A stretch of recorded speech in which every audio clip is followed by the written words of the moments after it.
የእግዚአብሔር እርዳታ ነው። አንዳንዶቻችሁ አንድ ነገር እነግራችኋለሁ፣ የካለ እግዚአብሔር እርዳታ ነፃ ማትወጡ ሰዎች፣ ነገራችሁ የተዘጋባችሁ ሰዎች ዛሬ እንደዚህ ይሆንላችኋል።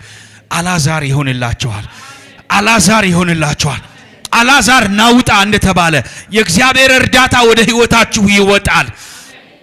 አላዛር የሚለው ቃል ኤሎሄም ኤዘር ከሚል የሂብሩ ቃል ነው የመጣው። ኤሎሄም ማለት እግዚአብሔር ማለት ነው።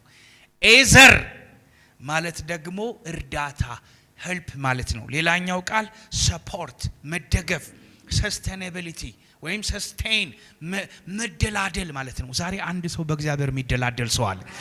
በእግዚአብሔር ማንነት የሚደራደር ሰው አለ። በእግዚአብሔር የሚደገፍ ሰው አለ።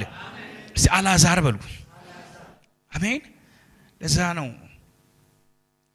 አላዛር